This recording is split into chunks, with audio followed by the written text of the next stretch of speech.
Hey, welcome into Day by Day. I'm James. He's Andrew. What's up? Andrew, first loss of the year. Yeah. How are you holding up? How are you holding up? Oh, I got over it fairly quick. I don't know. I just I'm trying to be a little bit more positive I'm in my 40s now, so I got to be a little more like optimistic. Yep. No, it's Yep. funny. We had some friends over for the game, and I kind of hyped it up to them because they don't watch football. They do not understand infatuation with college football at all up here. But I was like, this is a big game, ranked game. I said, we got this amazing quarterback. And then it's like we lost in the same, and I explained all of that too. Like we lost in the same way that we always do. But it was nice I said, if I'm going to lose, I'd rather lose this way, hanging out with some people. So do you think we lost in the same way? Because I have had conflicting thoughts over the past 4 days here. We're recording this on Tuesday. Actually, before I do want to, that was really quick getting into the game. I did want to say this one thing. So we record these on Tuesday nights, usually, if we can. Sometimes we do our game reaction, right? And that's Saturday night or Sunday, maybe. But on Tuesday nights, I come from volleyball practice. I help coach my daughter's 6th grade team. And I've done this for a couple of years now. And I've learned to appreciate volleyball so much by trying to help coach. And I will say for those listening, if you do not watch Husker volleyball, you are missing out. Because right now, they are everything you want the Husker football team to be. They are relentless. They are tenacious. They are technical. They have a killer instinct. Like they swept the 2 of the top 5 programs in the country back to back, one on the road. I'm just like, they got swept and then they turned around. Yes. They bounced back. I mean, if anything, you want to see that too. Hey, right.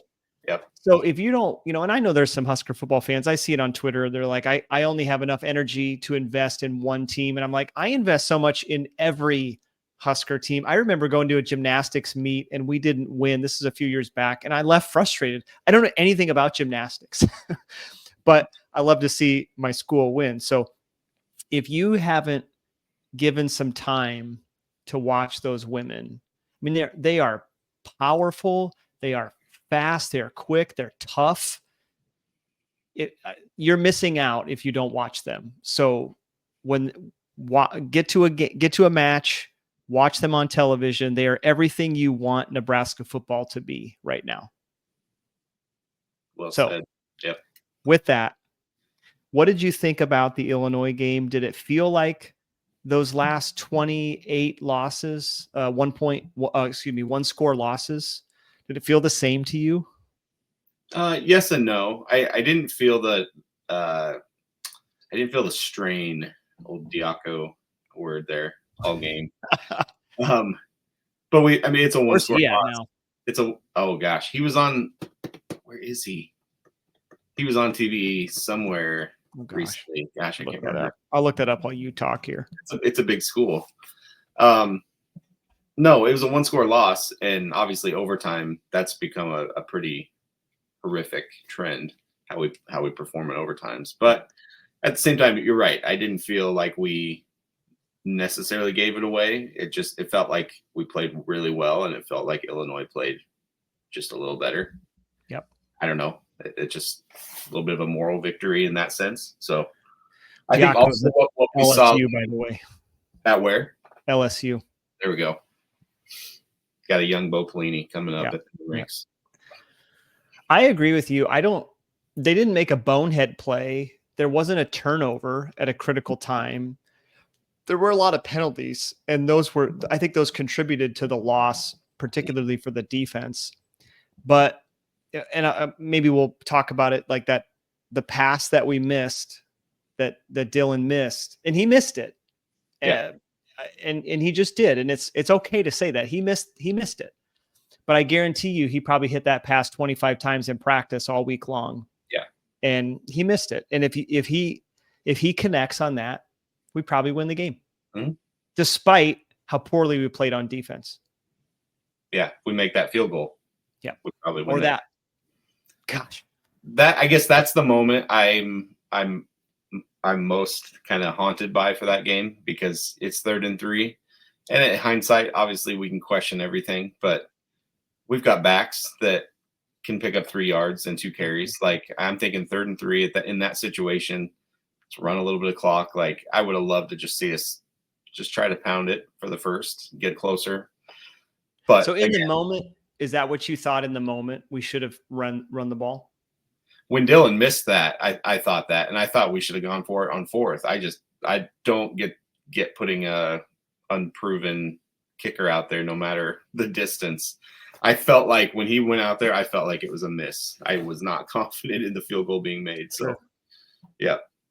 I loved the call. I know people were splitting hairs about the personnel on the field, and I think I tweeted this out right away, or not right away, but the next morning when I was watching the replay, like they had and Satterfield said it today in his press conference. They had those guys in there for element of surprise. When you have Lyndon Tritt, Borkature, and Lyndon Meyer, in the game.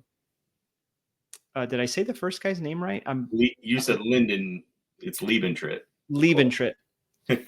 Lyndon Meyer and Borkature and Lindenmeyer. You don't expect to throw the ball, so that element of surprise is there. If you don't have that, if you have Fedoni and Nair and Bonner, lining up tight, okay, they know you're going to throw the ball. So I love the call, and man, when that ball, when Lindenmeyer broke free, I think Raiola saw him a little bit late, because I think the first read was the fullback in the flat to get the first down. Yeah. But I'm like, if you're going to throw the ball on 3rd and 3, don't just pick up the first down, go for the end zone. Because, like, to your point, if the goal is just to pick up the first down, then just run it. Yeah. And run some clock. But if you're going to score, make that your first read. But not a bad play whatsoever, not a bad call whatsoever. So if he completes it, we're having a whole different conversation. No one cares. So, but here, I have a question for you. If Nebraska wins that game, do you feel better about the game? Yeah, I think so. I mean, Why? Well, because it's a win. I'm going somewhere with this, but you're not negative. We're not negative fans, but there were a lot of people on social media who were just up in arms. And I'm like, if Dylan makes that play and we score that touchdown, does it change the way you feel about the defense? It doesn't for me. They played pretty poorly, but we would have won. And that's that complementary football that I think Rule talks about a lot. You win the game, you pick up your teammates, whatever. But and I think I agree. That's why I don't feel terrible. That's why I think I got over the loss quickly. Is it's pretty easy to see where it went south. It's pretty easy to see that we were this close to winning in spite of the defense, like you said. If Nair grasps that ball a little bit tighter, man, I tell you what. I mean, we had opportunities to go up 2 scores in the 3rd quarter. We did, and I don't think they would have come back from that. So we're a lot closer to a good team, or we were a lot closer to a really good showing than we were to what ended up coming up. So I'll tell you what, major props to Illinois. I had no faith in Altmaier before the year started, but he got better. Yeah. Like we saw the game last year at Illinois where we just crushed them. Yeah. In terms defensively, and Illinois was bad. So props to him. I mean, he played a great game. He played an all Big Ten kind of game. And what is this, year 4 for Bielema there? It is. He was there in 2021, so this is his 4th year. And he's a good coach.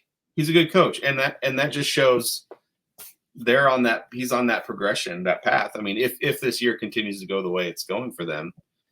Yeah, I should even look up. I don't even know what the rest of Illinois' schedule looks like, but I know there's something to be said for it. He had a little bit. Penn State. They played Penn State, They got Penn State. Listen, they got Penn State, Purdue, Michigan, Oregon, Minnesota, Michigan State, Rutgers, Northwestern. So not terrible. No. I mean, you got the big three there. You got Penn State, Michigan, Oregon, 3 out of the next 4 weeks. But I mean, they could win 9 games. Yep. Legitimately, maybe 10. And I think people will feel a lot better about this game. Did you hear Bielema trolling Penn State fans a little bit today? I did. I saw that. It's harder to play at Nebraska. Yeah. I don't know if that's true. It seems pretty tough to play at Penn State at night when they do their whiteouts. Yep. So, well, I mean, we could talk about the defense. I think people probably heard enough about that. I don't know. They didn't play well. I felt like they did exactly what Illinois did exactly what Northern Iowa did, was they moved their quarterback out of the pocket. A lot of motion.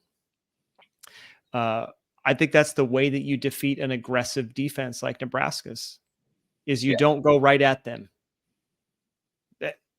You're not going to beat that defense.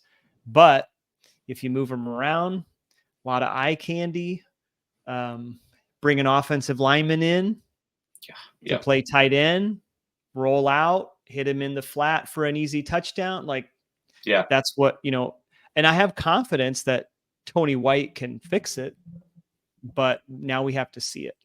Yeah. Let me ask you this, James. So Rule said Monday regarding the game, he talked a lot about culture, talked a lot about mindset, talked a lot about guys need to learn how to win, which I feel like he was saying a lot last year as well. Yep. As a measured fan, does that concern you at all that we're still having that conversation? The guys need to learn to win. The guys get tight in front of the, in the tight moments. Yeah. What concerned me actually was what he said right after that. He said Dylan and the other young guys didn't get tight. Yep. I know Raiola had those fumbles on that one drive.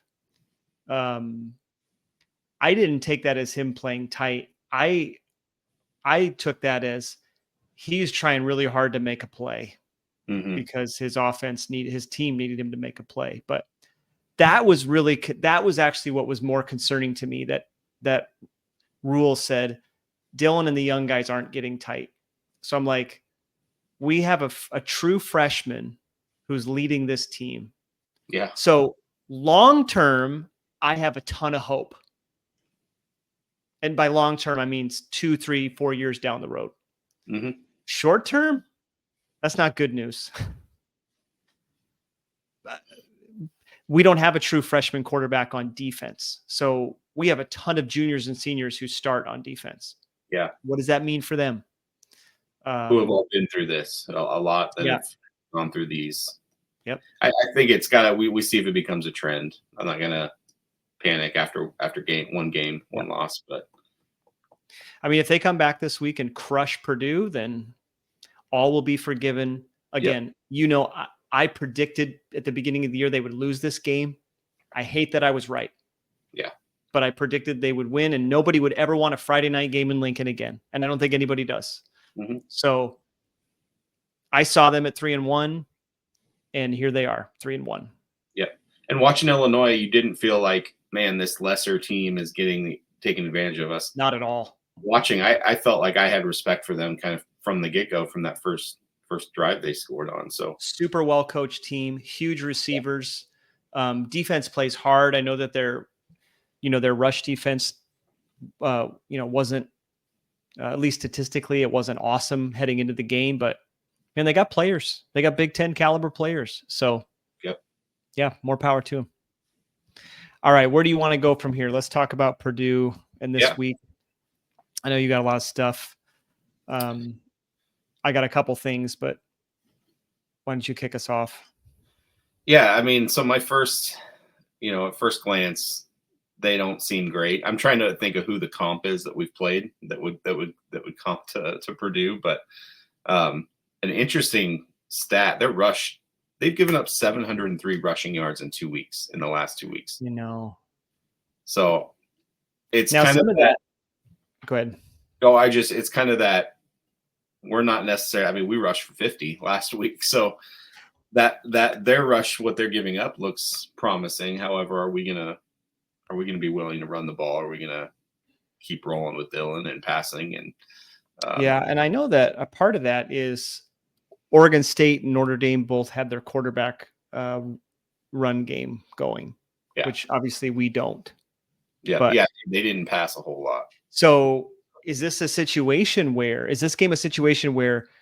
if we're struggling to move the ball, you see Heinrich Harburg? I don't know. More packages potentially. But yeah, as far as just a complete swap. I mean, but are we going to struggle to move the ball, throwing the ball? What you could see that more in red zone situation, I think. Again, I don't like Harburg on the power. I want him on an option or a zone read. Mm-hmm. Don't just line him up back there to run straight forward. That's too predictable. Anyway. Yeah. I feel like we're going to be able to do pretty much what we want in this game. But trying to look at their pass defense. Not horrible. 171 a game, almost 7 an attempt, 3 picks. They have 6 sacks.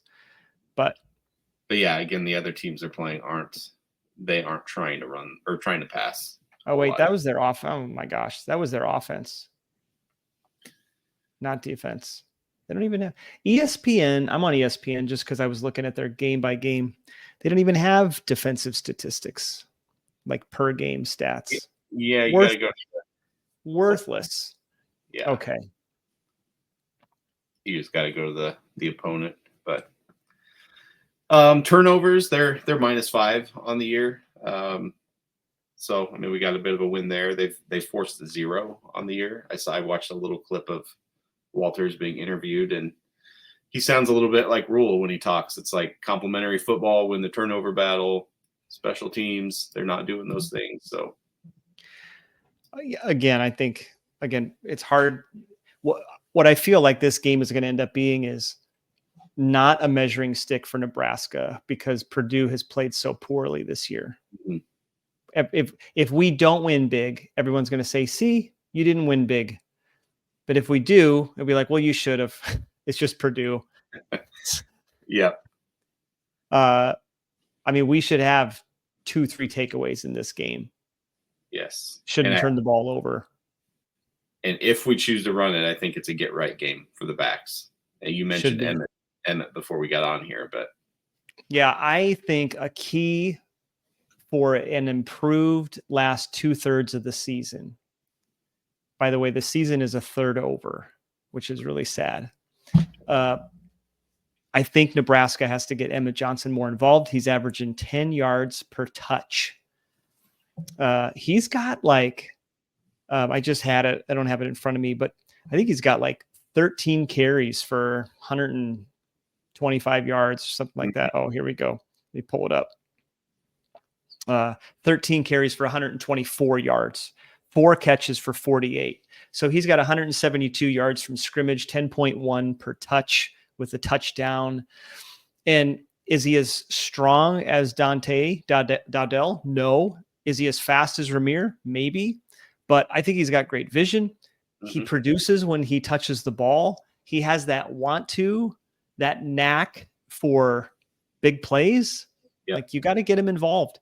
Ramir was kind of one of my MVP picks, right, for the year, and I love Ramir, but I don't know that he's been playing as well as he possibly could, and I'd love to see Emmet get some more snaps. So,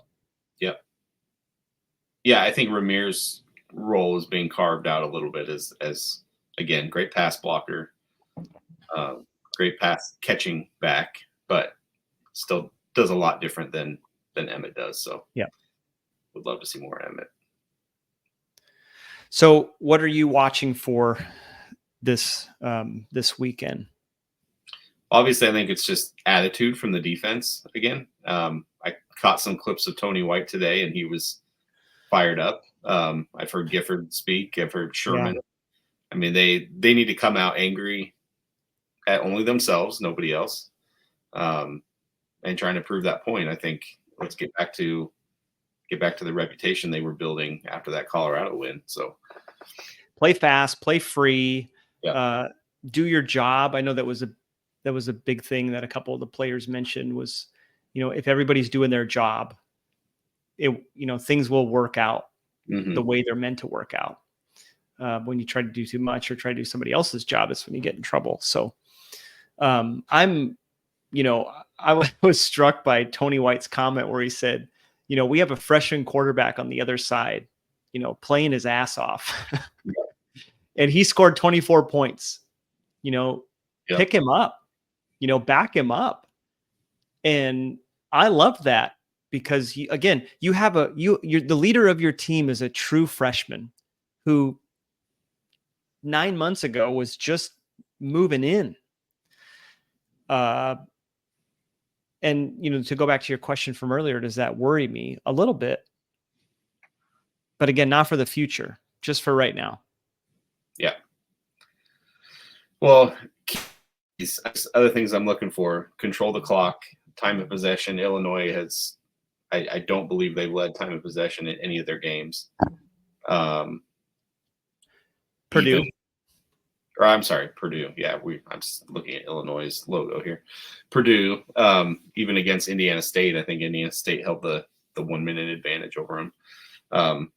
Control clock, finish drives. Let's not get down there and miss field goals. Let's not get down there and go for it on fourth and not pick it up. Let's not kick field goals.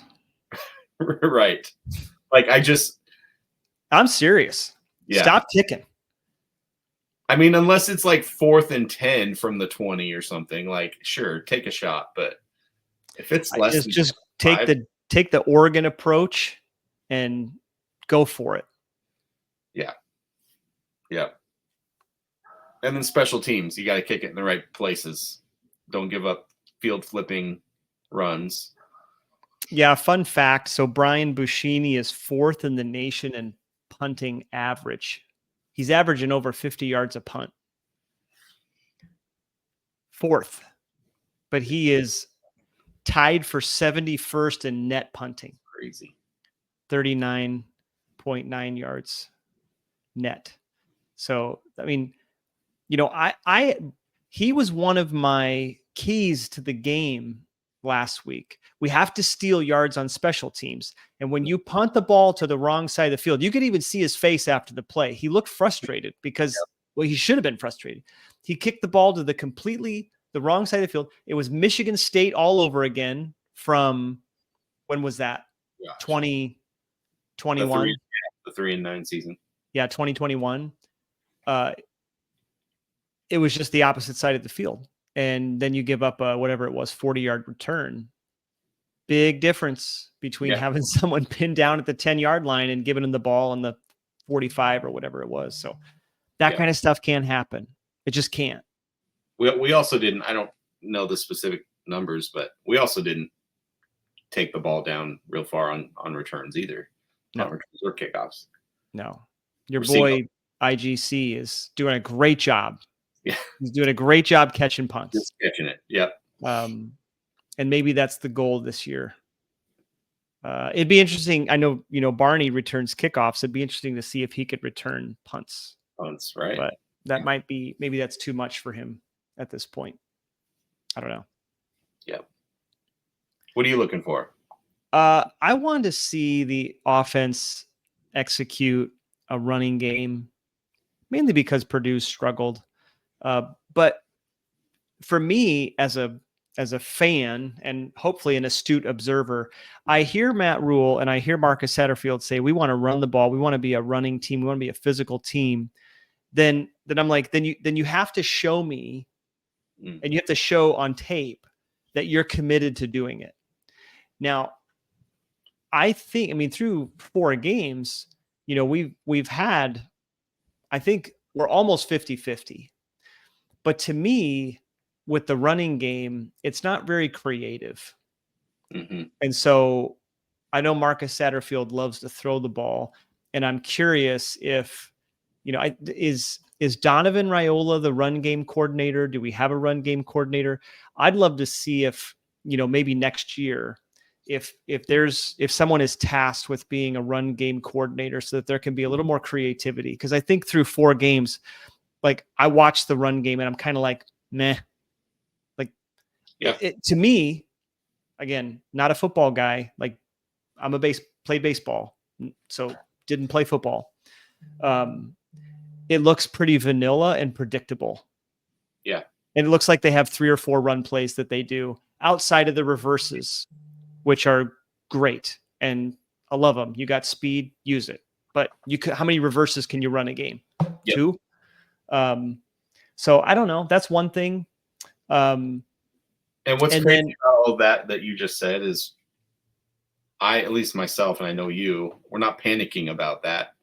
You wish to see it, but what a year has done, bringing in a Dylan Raiola, because we're like, if we could run it better, that'd be awesome. 100%. Amazing quarterback too. So, I mean, I saw some people talking online this week, and they were kind of, griping about the fact that we don't have as many, like our rushing yardage per game isn't the same as where it was last year. And I'm like, but do you know, like our passing numbers are much higher because we can throw the ball. Yeah. By the way, did you know Heinrich Harburger is 8 for 8 this year on passing? And I just think that's like the greatest statistic so far of the season. So I'm not complaining if we don't run the ball for 200 yards a game. That's fine. We're probably going to throw it for 270 every game. Yeah. Because we have the personnel to do that. So I do want to see us run the ball. I would love to see Raiola not have to play the bulk of the fourth quarter. Mm-hmm. We're not Notre Dame, but Notre Dame just put it to Purdue. We don't have to win 66-7, but going into the fourth quarter, could we be up 35-7?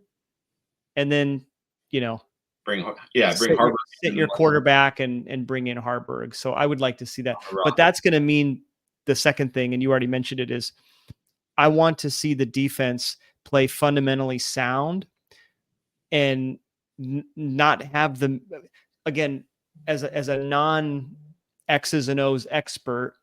When I see those breakdowns on that like the long pass, I think was it the touchdown pass, that the first one that Illinois had, where the guy was wide open.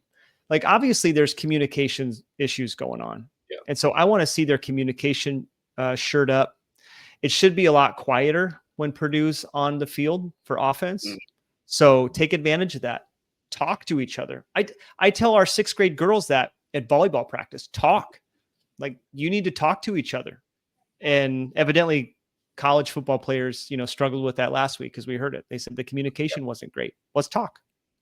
So those are the 2 things, both sides of the ball, I'm looking for. And then I do want to see us have a special teams game where everybody is not a liability. Yeah. Could we just get one? Where it's not a topic of discussion. I want to get on this on Saturday night with you, and I don't want to talk about special teams. Yeah. Unless it's like a sweet return or something. Yeah. But yeah. I also I would love it if let me put it like this. I would love it if we could get some work in on it in the second half, like sustaining a drive and scoring points. I think for the fans need to see Nebraska can score, move the ball and score in the second half. Mm-hmm. And so if that's under a pressure pack situation, maybe it's 21-14 at halftime and we need to score, put the game away. Great. If we're up by 21 or 28 points, I would still love to see us score. So I guess what I'm saying is I want to see them focus in the second half and not lose that edge. Yep. Step on their throat. Yeah. So anything else from you that you're looking for? No, that was, the obvious one is the defense, but yeah, there's a few things. Offense, it's not there's not a whole lot there to want to see just continue what they're doing, run the ball when it counts, and score points. Score points, yeah. We didn't talk about overtime from Illinois. Do we need to talk about overtime, or do we just forget it? I don't know. Yeah, we can forget it. We all know. If you're watching, you know what it's been. It was they're gonna work on it. You know they're going to work on it. Rules not. I mean, for whatever reason, it may have been an afterthought. Shouldn't have been, because rule kind of leaves no stone unturned. But it's going to be a point of emphasis. You can bet that. All right. Well, let's do some predictions here. Hey, before predictions, there's a couple other topics. We have a new Raiola commit. Oh, we need to mention. That was sneaky. That was sneaky. Do you think it was a little like Husker Nation needs a little morale boost here in the middle of this week? Maybe. Well, make the announcement. But I was just like, hello, here we go. I think it's awesome. I think it's a boost. I've also heard he might be the bigger Husker fan of the two of them, which is fun. So what do you think? Expected. But yeah, exciting to think of the prospects of Dylan handing it over to his brother and having 7 years of this. But we also don't know what he is yet, or how, he's just a junior, still developing, still growing. Yeah. But the genes are there. Yeah, agree. So I'm excited he's coming. I don't know what that means for Danny Kalin. Hopefully he says, well, I'm going to beat him out and I want to stay. It'd be an interesting conversation as the year goes on. Do you think Kalin will stick around at Nebraska? I don't know. Yeah, because you've also got a 4-star coming in next year. You do. I mean, but you got to build that room. That's what they're doing. What was your second thing? Did you hear? So Troy Dannon was on. I did catch a little bit of that. Yeah, Sharp today. You hear the comments about the stadium? I just read one tweet right before we hopped on here. So he's talking I think he said he's talking about Wi-Fi and things like that, and having to take it down when we rebuild the stadium is what he said. And then it was a weird phrase. Yeah, and then he made a comment about the new stadium when the new stadium's done in 27 to 28. So obviously they're not gonna demolish Memorial and build. No, he had to have meant just it'll be the newly renovated, renewed, not But it's really interesting because I think they have something up their sleeve, obviously. Evidently. I mean, they need to do something. That South Stadium is just atrocious. Mm-hmm. But that's where we usually sit. I hardly ever sit there for games, but I sit there for the spring game, and I'm reminded of how bad it is. Yeah. And it's just massive, and you have to walk miles to go to the bathroom. So for all you South Stadium dwellers, kudos to you that you keep coming back week after week. Cause I don't know if I would, if my tickets were there. Yeah. I would probably watch at home. I mean, I actually just mentioned to my wife, cause we were at the volleyball game, a couple of weeks ago when they played Wichita State, and the Wi-Fi wasn't really, it was okay. I think the Wi-Fi was working fine, but I said to her, I cannot believe Verizon doesn't provide the best possible Wi-Fi experience, and Nebraska just promotes the crap out of Verizon. Yeah. And to get basically everybody in Nebraska say, man, this is such a great experience. I want this for my home. I want this for my phone. I want this for my office. And then lo and behold, Troy Dannon today says, well, Verizon's going to redo it all. I'm like, well, finally, it's about time. It's about time. 98,000. I know you don't need Wi-Fi to enjoy football, but it is nice when, obviously to be on social media, but even if it's just hey, I'm going to text my family when I'm leaving the stadium. Even that simple thing, you can't do that because it's impossible. So, yeah. Yep. Check scores, all of that. Yeah. Yep. Yeah.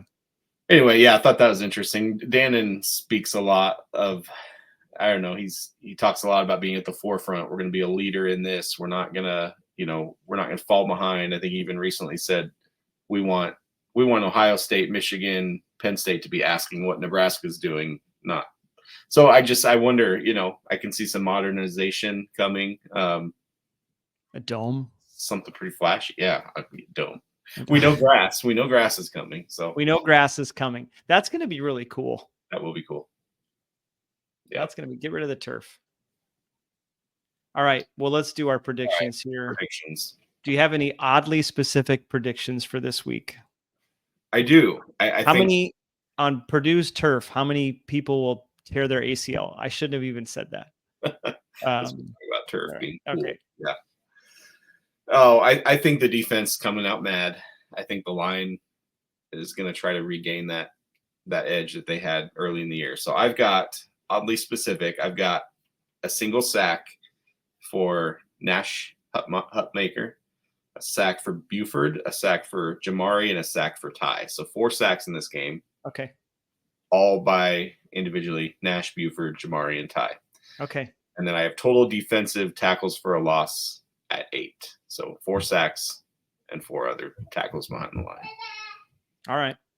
Okay. Well, my oddly specific prediction is we are going to find a run game, but it won't be, 200 plus yards. It's going to be enough for people to say we ran the ball, but I still think we're going to throw the ball a lot because we have the best quarterback in the Big Ten.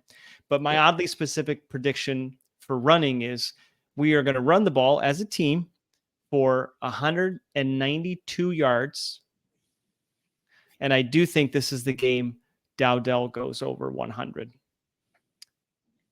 Okay. I'll say 107. I think I did that a couple weeks back, but I'll say he gets 107 yards.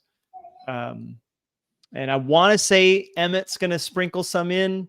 I just don't think he's there yet in terms of the amount of snaps and carries he's getting. But so what did I say? 192 yards for the team, 107 for Dante. So we're going to find a run game. This is the game to do it because Purdue's pretty bad. Yeah. So, and you look I don't know what we're averaging, but we're at around 160 a game, right? 150 a game. I don't know. I'd have to look. Well, not last game, I guess. We ran for 50. No, that brought us down. Let's see where we're at here. A lot of sacks there in overtime that hurt. Yeah, you could say that. I'll find it.